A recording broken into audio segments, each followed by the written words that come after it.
Muy buenos días, bienvenidos a Agenda Mol TV. ¿Cómo están? Partiendo una nueva semana, una semana muy importante, una semana que va a terminar el próximo domingo con definiciones. Vamos a tener el plebiscito. ¿Qué está ocurriendo en materia de infancia? Es un tema que a nosotros nos gusta mucho abordar desde distintos ángulos. Hemos hablado de drogas, por ejemplo, del consumo de alcohol, pero hay un tema que, a propósito de la delincuencia, queda bastante invisibilizado en cuanto a lo grave que es. Estamos hablando cuántos niños son víctimas o se ven expuestos a delitos, a crimen, al narcotráfico, entre otros tipos de crimen organizado, delitos de esa naturaleza. El año pasado, según un informe que dieron a conocer hace poco en la Fundación Colunga y también con la CACEN, da cuenta que la cantidad de niños que murieron en medio de conflictos policiales y delictuales son los mismos que las mujeres asesinadas en femicidio. O sea, realmente acá hay una magnitud importante de abordar. Lo vamos a hacer justamente con Arturo Celedón, director ejecutivo de la Fundación Colunga. ¿Cómo está, Arturo? Bienvenido. Muchas gracias, Bárbara. Gracias por darle espacio a estos temas que cuesta tanto, nos cuesta tanto como sociedad hablarlos. Bueno, partiendo por esa cifra, que por lo menos para mí fue bien importante, porque los femicidios es un tema súper sensible para la sociedad, llevamos la cuenta, tratamos de evitarlo a toda costa, se generan muchas medidas, pero cuando uno ve que los niños que murieron en medio de conflictos delictuales alcanzan la misma cifra, uno dice, bueno, ¿por qué no se le da la misma prioridad ni mediática ni respecto a acciones?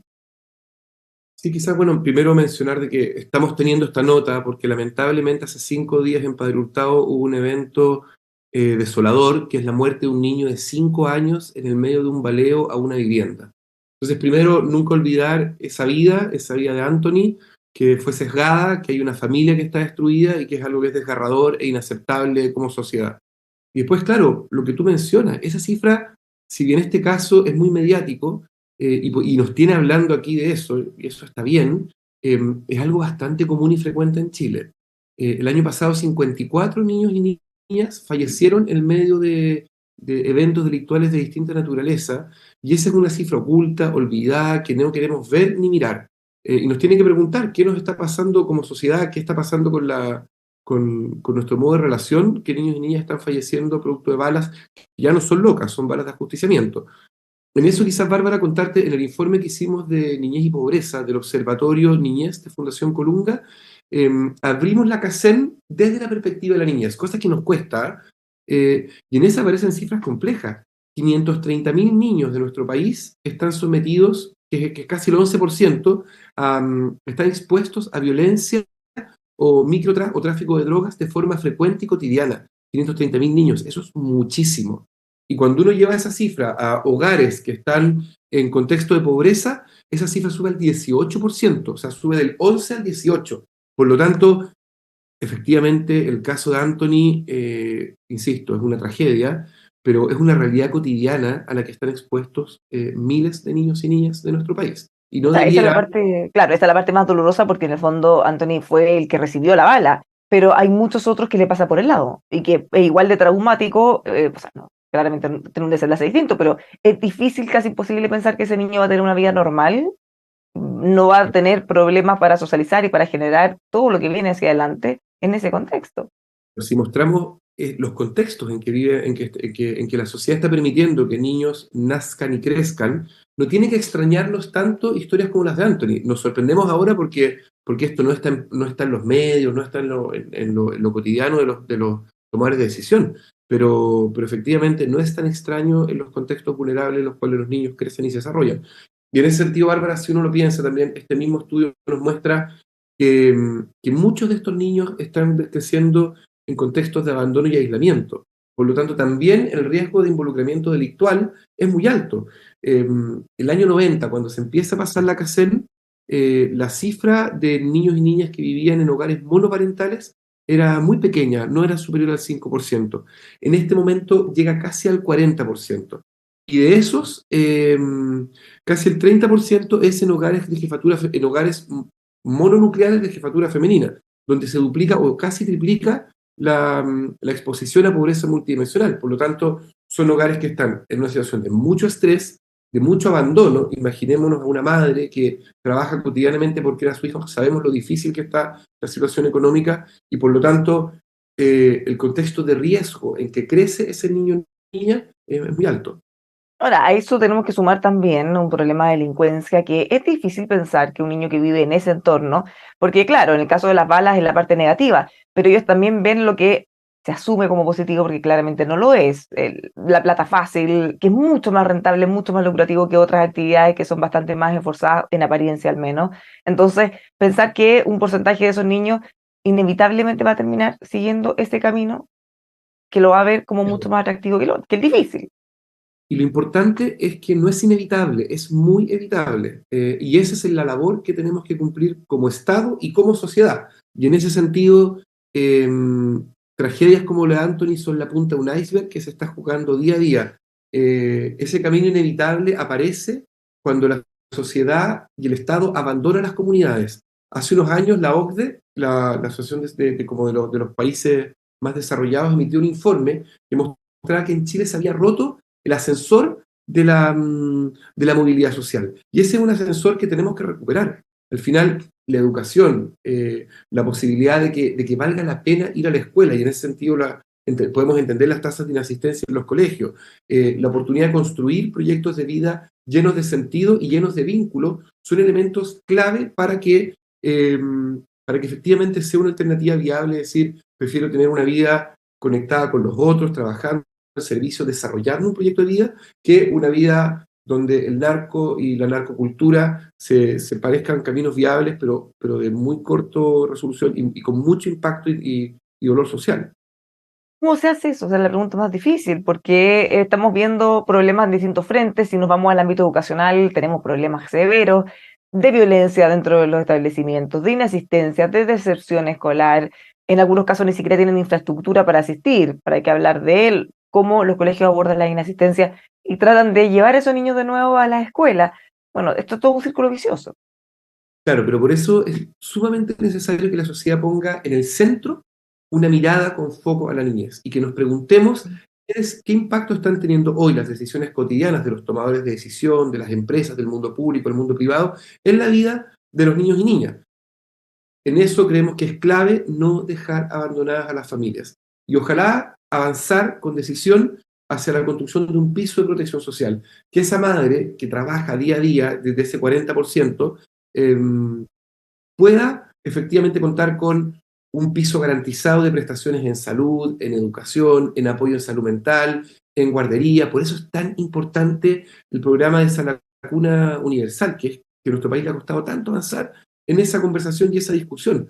Pero también en centros abiertos que permitan que cuando los jóvenes vuelven de los colegios puedan efectivamente tener un lugar seguro. Hoy día en los colegios, Bárbara, cada vez vemos más que los niños y niñas andan con una llave colgada en el cuello. Niños pequeños, de primero, segundo, tercero básico, porque claro, salen del colegio y se van en turnos, acompañados por los más grandes, a su vivienda, y ahí con esa llave abren y se quedan toda la tarde solos. Quizás una vecina generosa los acompaña, va a dar una mirada, pero esa no es la educación formativa, vincular, que necesitamos para que los niños crezcan. Por lo tanto, ahí tenemos que actuar con mucho vigor. Hay una nueva ley que se dictó hace ya 2 años, que es la Ley de Garantías para la Niñez, que mandata al Estado a establecer ciertos pisos de garantía y tenemos que, como sociedad, avanzar muy fuerte ahí. Y yo creo que ese es un desafío en el cual tenemos que construir consensos básicos y esfuerzos país. Creo que así como en los años 90 tuvimos un acuerdo nacional que erradicar la pobreza era clave, antes habíamos tenido un acuerdo nacional que la desnutrición infantil también era clave. Hoy día la seguridad en los barrios y el cuidado de la niñez debiera ser también un piso básico de consenso de todos los actores del mundo público y privado. ¿Cómo va la implementación de esa ley que usted menciona que tenemos hace ya 2 años de garantía? Porque siempre se discute que los problemas no se solucionan solamente con una ley, sino que también con el seguimiento posterior para que se implemente. Claro, las leyes nos ofrecen caminos, pero hay que implementarlos. La ley tiene, bueno, este gobierno le ha dado bastante prioridad, por lo tanto, ojalá que esa prioridad se refleje también en la gestión. La ley ya ha permitido que en 90 comunas del país se establezcan lo que se llaman las oficinas locales de la niñez, que tienen que ser organismos rectores que organicen todo lo que está pasando. Bajo esas oficinas, o en coordinación con esas oficinas, los municipios tienen que hacer políticas locales de niñez, políticas comunales. Y también tienen que establecer, y esto es muy importante, a veces parece que fuera más como testimonial, pero es muy relevante, que en cada municipio y en cada región existe un consejo consultivo, un consejo de niños y niñas que puedan opinar de lo que les está pasando. Eh, También esto significa que hay un consejo interministerial que tiene que velar porque el Ministerio de Educación, de Salud, de Interior, que cada municipio puede, perdón, que cada ministerio pueda establecer compromisos con la niñez. Esto es muy importante, suena un poco burocrático, Bárbara, pero en marzo se tiene que renovar la política nacional de niñez y adolescencia del país. Y esa va a ser la primera que vamos a tener con un marco de garantías, es decir, el Estado se compromete a garantizar ciertas prestaciones y derechos para niños y niñas, que tienen la gracia que no hay marcha atrás. Una vez que establecimos un compromiso con la niñez, no podemos retroceder. Y ese va a ser un hito muy importante, está siendo liderado desde la Subsecretaría de la Niñez, tiene participación de niños y niñas, tiene participación de la sociedad civil y tiene que construir una hoja de ruta. Yo en eso, y como sociedad civil, que nos hemos agrupado en una plataforma que se llama Pacto Niñez, lo que establecemos es que esa hoja de ruta nos tiene que ayudar a fijar un nuevo camino. Y es muy importante que nos marque y que permita un nuevo trato con la infancia. Mirando lo que viene el próximo año, usted dice, bueno, vamos a tener ahí una novedad en el presupuesto. ¿Qué encontramos? ¿Hay algo que también nos permita tener algo de esperanza de que puede haber algún cambio positivo? Bueno, estamos todavía en los análisis, pero en términos de presupuesto no hubieron tantos recursos como hubiéramos esperado para la niñez. Para la niñez. Estamos en un contexto general de restricción de presupuesto. Sin embargo, creemos que en este ámbito es donde tienen que focalizarse todos los gastos. Y en eso, Bárbara, mencionar que todavía no está totalmente claro, pero hay algunos programas que habrían quedado sin presupuesto. En eso ahora viene la ley, viene un último trámite presupuestario, pero hacer un llamado a que todos los programas que trabajaban con los niños en situación de calle, que es un número pequeño de niños y niñas en el país, sí reciba el apoyo presupuestario que estaba quedando diluido en la primera propuesta que se aprobó en el Parlamento. Eso es clave. ¿Qué otra cosa ustedes ven que se puede hacer? ¿Qué otras teclas se pueden tocar de forma rápida? Porque siempre estos temas se resuelven bien a largo plazo, pero son muy importantes las cosas a corto y mediano también. Sí, el país ha creado una infraestructura técnica de alto valor para todos los temas de recuperación de aprendizajes. Eso es clave. En este momento tenemos dos crisis que se están superponiendo. Por un lado, la pérdida de aprendizaje ocurrida en la pandemia hace que una serie de jóvenes tengan un rezago importante que puede arrastrarse toda su vida en términos de la posibilidad de adquirir aprendizaje. Sabemos que en una sociedad del conocimiento la posibilidad de leer, escribir, en todas las ciencias de computación, Bárbara, es clave para la empleabilidad y el desarrollo del país. Y eso es muy relevante. En la medida que la educación pierde relevancia, es muy complejo que esos jóvenes también asistan al colegio. Y en este momento tenemos un tema de asistencia a nivel generalizado muy alto. Asistencia significa bajo un 85% de pérdida de clase. Y en eso la cifra se ha multiplicado desde pandemia y no la hemos logrado recuperar. Creemos que ahí tenemos el Consejo de Reactivación Educativa, tenemos un amplio consenso de lo que hay que hacer y creemos que el país tiene que generar una inversión relevante en términos de cómo activamos ese sistema.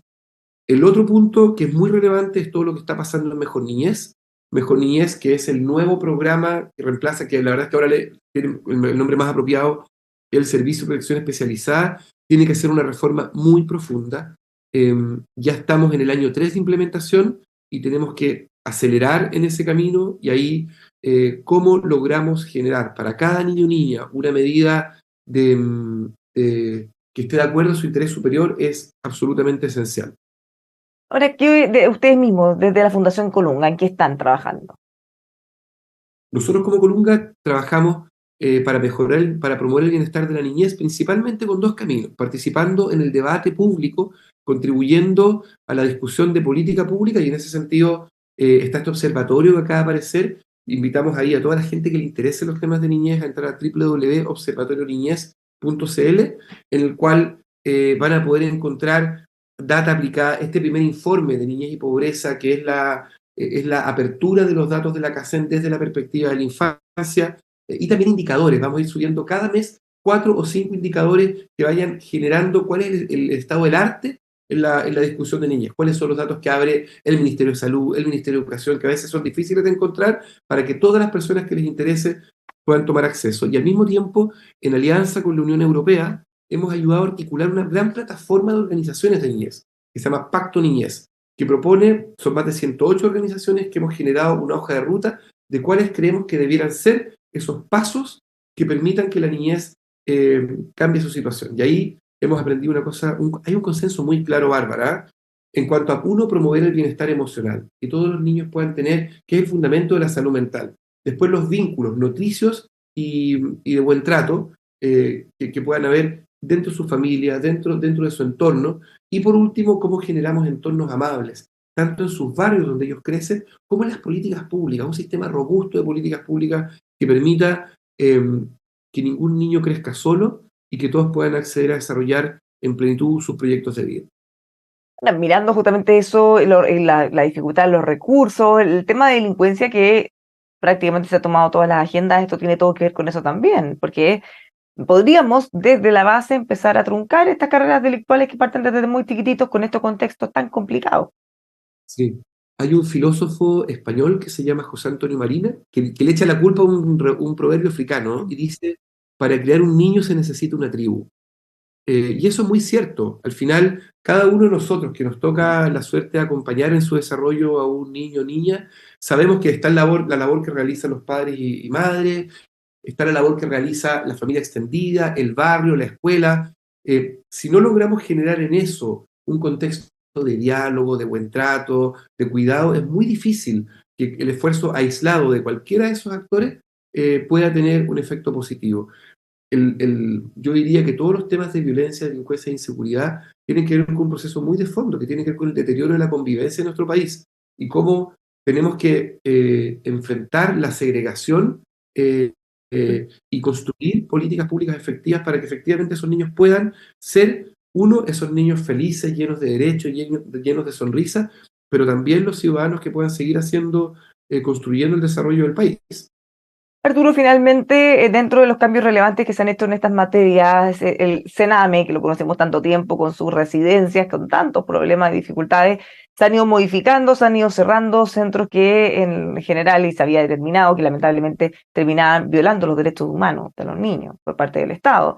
Lugares donde se supone que los iban a proteger y a resguardar de las realidades de las que fueron apartados. ¿Cómo va ese cambio, las nuevas residencias? ¿Cómo ve que se ha ido implementando eso? Y nosotros hemos trabajado muy de la mano con el Servicio de Protección Especializada porque efectivamente Chile tenía una deuda con la niñez vulnerable altísima.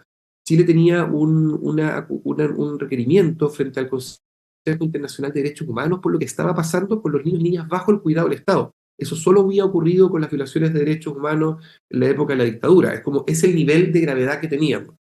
De todas maneras, el cierre de los CREA, estos grandes hogares institucionalizados, donde fallece el ISET y donde ocurrieron infinidad de abusos, es un avance y es un paso adelante y hay que aplaudirlo. Sin embargo, las residencias familiares todavía no son una solución de acuerdo al interés superior del niño y que permitan restablecer esos caminos de vida. En ese sentido, Bárbara, bueno, ahí está pasando otra cosa que es muy importante y es que toda la evidencia internacional dice que por muy bien que funcione una residencia, no es bueno para un niño estar en ella.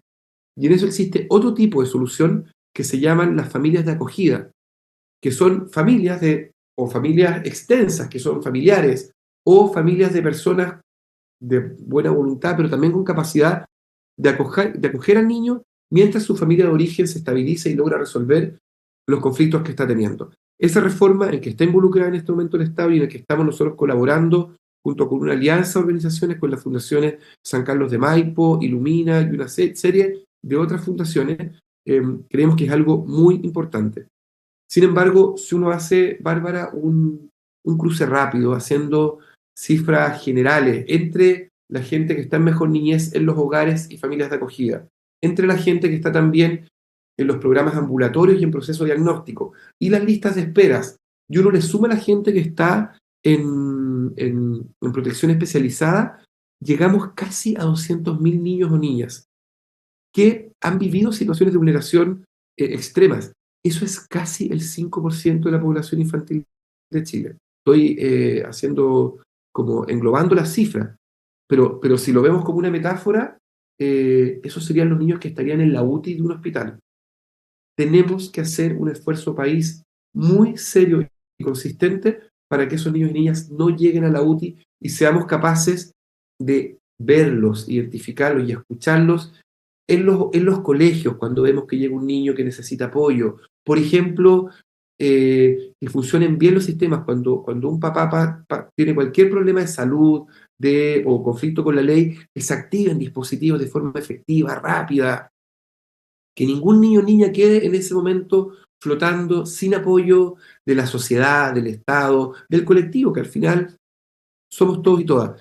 Si no logramos bajar la cantidad de niños que están llegando hoy al Servicio de Protección Especializada y hoy a todos estos programas que son de alta gravedad y complejidad, en verdad es muy difícil que podamos construir un sistema efectivo. Por eso le damos tanta importancia a esta ley de garantías, porque tenemos que ser capaces como sociedad de garantizar cuidados, servicios y atenciones mínimas a los niños y sus familias para que puedan desarrollarse en plenitud y evitar llegar al servicio de protección, por poner un ejemplo. Claro, como se mucho foco en la familia, porque finalmente esa es la solución a largo plazo, ¿no?